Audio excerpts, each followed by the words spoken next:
On today's show, protecting Minnesota parks, picking one plant at a time. This is a story about volunteers who adopt parts of our parks. So you need your protective gear. We get busy with the bees. It's Minnesota's new and popular hobby. 1913 Evinrude detachable rowboat motor. And we go into the garage to see one of the area's coolest collections of old boats and motors. I'm goofy.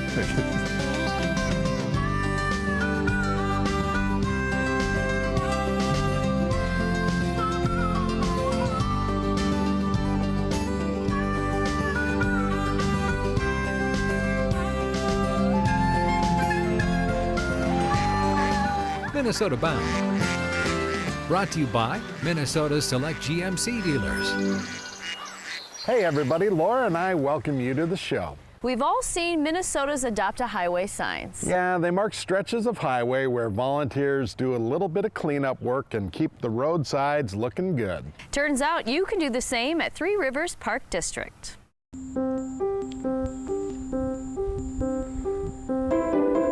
Three Rivers Park District loves guests. The more the merrier, right? Well, in Murphy-Hanrahan Woods, not all are welcome. Exactly why on a weekend morning, volunteers gear up to fight. Barry, you have a question? We would not be able to do anywhere near what we can get done with the help of our volunteers. Okay, let's get going. Missy Anderson leads this crew off the park's trail and under the forest canopy, right here, to a spot where guests become guardians of the woods. Okay, so when you're pulling buckthorn, you want to make sure to get all of the roots out and kind of gently pull out so you get all those roots. Get the soil off the roots because, believe it or not, it just takes a little bit of soil on the roots for this thing to keep growing. I would say, as an invasive species coordinator, buckthorn is one of the worst invasives that we deal with because it does really have the potential to change the woods into something else. Buckthorn, a shrub native to Europe, first introduced in North America back in the mid-1800s. Settlers brought it here to landscape. Turns out buckthorn loves Minnesota soil and weather. The plant now outcompetes most Minnesota natives. Birds will feed on that, like robins and cedar waxwings. They'll feed on those berries, and the berry has something in it that makes the birds purge, and so they'll fly to another place, they'll deposit the seeds. The end result looks like this. Plants carpet parts of the forest floor. Today, the workers pull young patches, easy to get to in soft soil. These are all native plants that you want to give a chance because you want the buckthorn to overrun. Buckthorn has this unique rust that attacks its leaves, so you'll see all these holes and black dots. And that is one way of differentiating the plant at this young stage from black cherry, dogwood, and pin cherry. We're finding some natives under here, Cheryl. We got nanny. Oh yeah, I know. Ash, we had hackberry and chokecherry. It'll break without the roots, without a little magic touch. Tough stuff, it's everywhere. Exactly why the work proves so important, and exactly why Three Rivers started hanging signs. The Adopted Woodlot program started in 2014, and that's when we started adopting woodlots. This one was adopted in 2014. And now we're up to 24 areas in 7 different parks. It's a lot like the state's Adopt a Highway program, except in Three Rivers parks.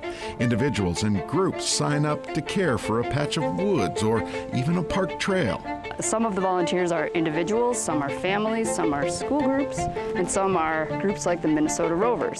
The Rovers, these folks. Generally, the group does a lot of outdoor activities like climbing, paddling, bicycling. It has a membership of about 500 people, and part of its mission includes conservation efforts. Just why Lisa McIntyre signed up. Wanted to help with the effort of conserving some of these natural areas.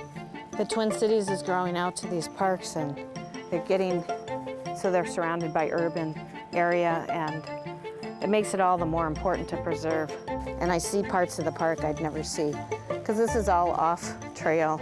Oh, and the work seems to be, well, working. Here's a white oak. This is great to see. I love it. It's neat. The rovers report removing 95% of this area's mature buckthorn and more than half of the really young plants. The Minnesota rovers actually help with invasive species management at every level. They help with prevention. They help with early detection. They help with control, and they've even helped with restoration. Plus, these green thumbs get a payoff too. You find some species that are kind of unusual. In this case, a couple years ago, I found a species of plant. It's called elliptic shinleaf. Apparently, it has not been found in any other Three Rivers Park District parks. And here's one of the plants right here, and this one still has the flower stalk. The Minnesota Rovers, people with real passion for preservation in our parks. That's our focus, so that we preserve these woods into the future so that everybody can come out to Three Rivers Parks and see these beautiful forests. It's a game changer in the woods.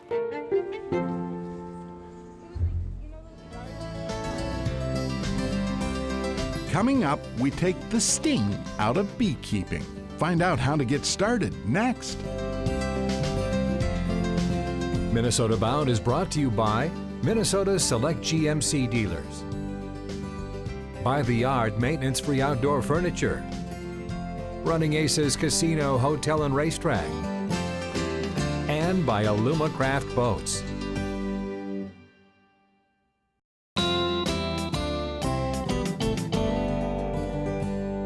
The benefits of eating local honey range from antioxidants, vitamins, minerals, and not to mention, it's just deliciously sweet. If you've ever thought of harvesting your own honey, we're going to show you how to get started.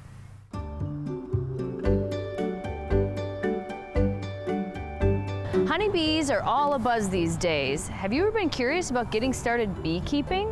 Well, I'm here at the Bee's Knees in Minneapolis to show you how to get started.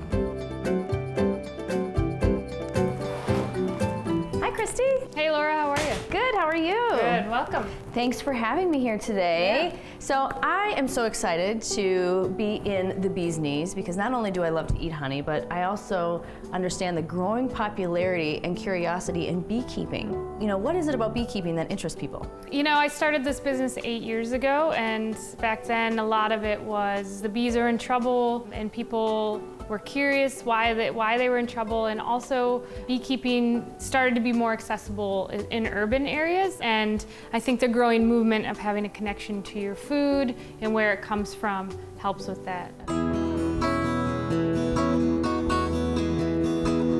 Is it difficult to get started? So I think the hardest part of getting started is just getting over your own fear of the bee. If you show people how to work around bees, then there's an understanding that, oh, if I do this a certain way, I won't get stung as much. As much is the key word there. I want to be honest with you, it happens. Okay, Christy, speaking of stings, I'm guessing this is probably one of the very first things you want if you're going to get started beekeeping. So you need your protective gear. So bees sting, but they die when they sting, so they don't do it lightly. But the face is really the worst place to get stung. Very sensitive items on your face. Yeah. Nose, eyes, mouth. So the other thing you need is a smoker. We use a smoker to calm the bees down, but mostly to cover up their scent. So bees communicate by pheromones, by smell, and they have an alarm pheromone that to us smells like bananas. So if you put a little smoke on them before you enter the hive, and while you're working them, they can't communicate to each other and say there's an intruder, and you'll avoid getting stung.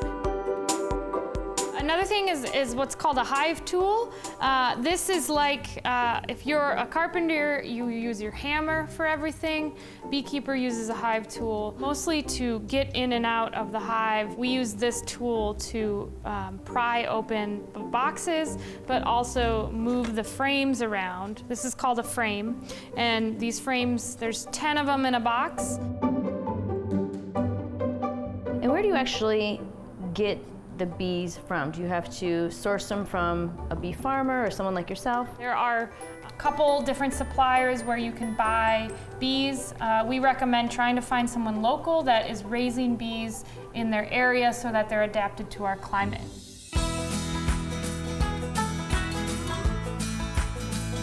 So now we're standing in the nectar patch, which means Are we about to harvest some honey? We are. In order to harvest the honey, there's a couple of ways you can do it. The most common is you take a hot knife, or you could take a serrated bread knife. You just take this knife and gently go up the comb, and opens up the hexagon that is holding all the honey. Look at that. So then we take this frame and we put it in a honey extractor. It's basically a centrifuge. Our version of it is pedal powered.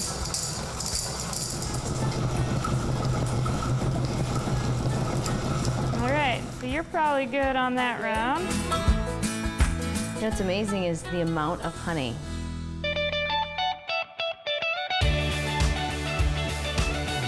It's a sticky business, but the sweet reward is well worth it. Thanks for showing us how to get started. It was You're fun. welcome. Thanks for coming.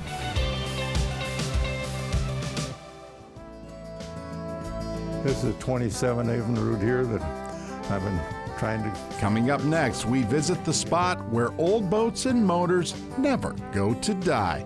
It's Virgil Jensen's magical garage. Closed captioning is brought to you by Maple Grove Lock and Safe, your premier Liberty safe dealer.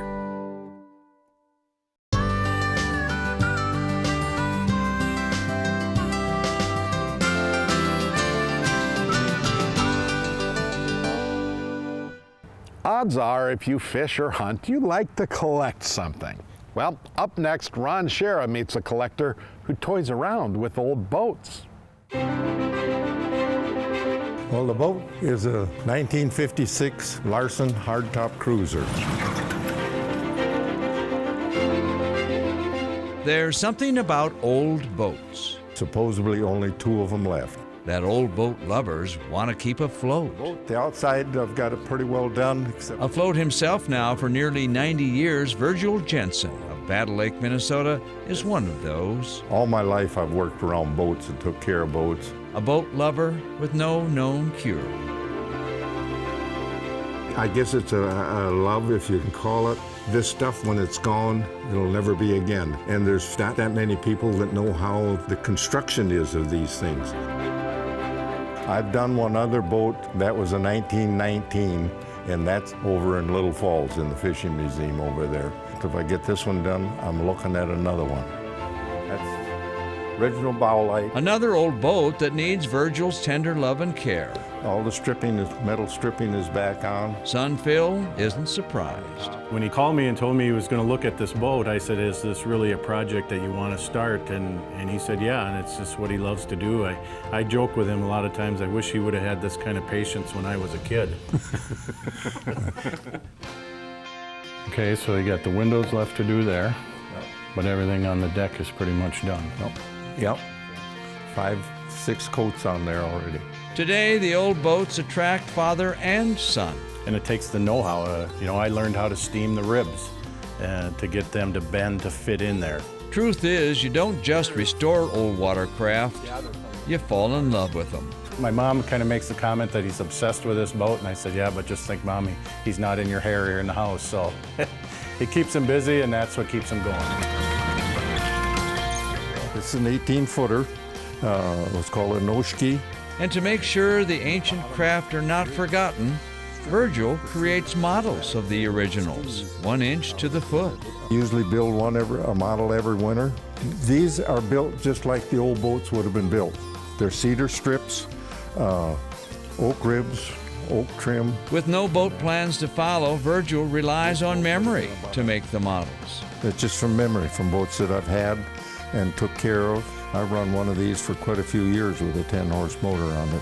Now, old boats needed old motors, right? So, of course, Virgil also has a soft heart for aging outboards. Most of these right here on the end are Evinrude, Champions, Martins, OMC, and then we start getting into the Johnsons. The little gold green one here on the end was my father's first motor. It was gone for 60 years when I found it. It still runs. I just put poly on it and left the way it was. Next one is a 1913 Evinrude detachable rowboat motor. To find them complete is very odd. This is a 27 Evinrude here that I've been trying to find parts for and put back together. keeps me out of the bar. It's been said a man can never have enough fishing rods or shotguns. In Virgil's case, we should add boats and motors. I'm dealing on another one right now, if I can get the guy to turn it loose. When they find they're old, they think they're worth a lot of money, but they're just like restored automobiles. You gotta find somebody that wants it. You gotta find Virgil. I'm goofy. In the motors, I try to find something that's different, otherwise I'd probably have more.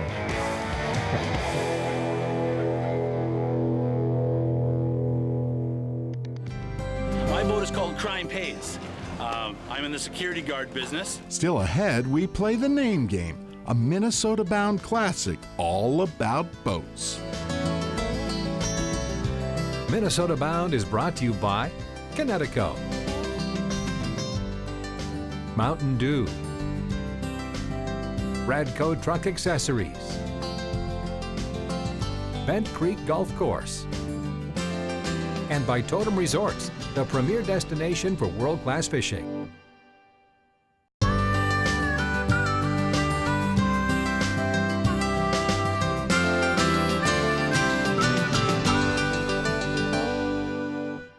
Up next, it's time for a Minnesota-bound classic. Ron Schara has a special way with words when it comes to curious names of boats.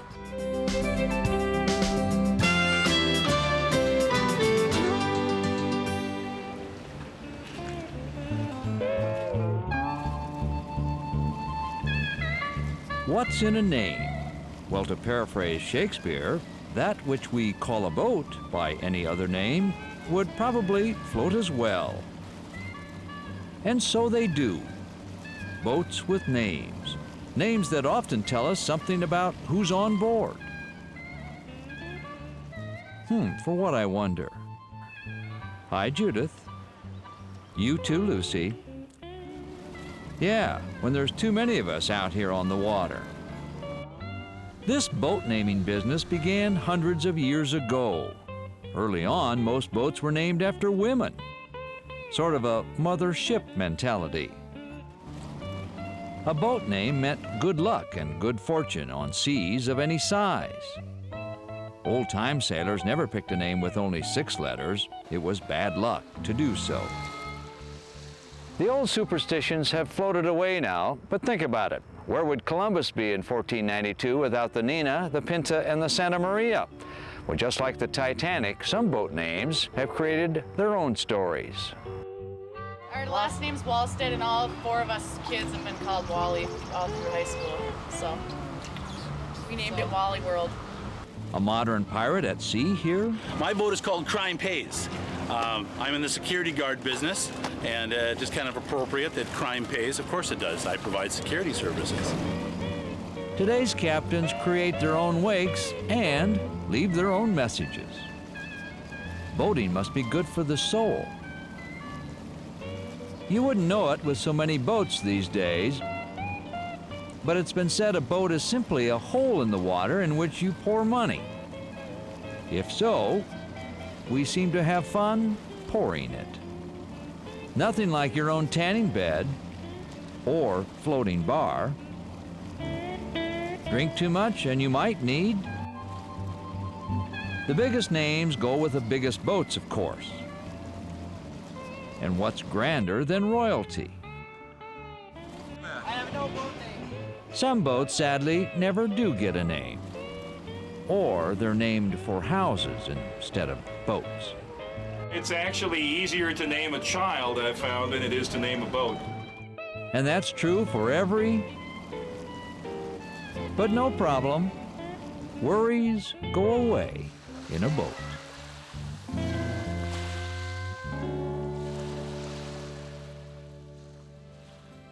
It's fun to see people get so creative with their boat names. Yep, absolutely is. In fact, mine, I think, is called the Catch-em-all. Not the hat trick? Nope. Well, that about does it for us. We'll see you back here next week. In the meantime, don't forget to introduce a kid to the great outdoors. Catch 'em all. Transportation provided by Premier Transportation. Call 1-800-899-7433. To get more Minnesota Bound, including full episodes, go to mnbound.com. And to follow our latest adventures, like us on Facebook.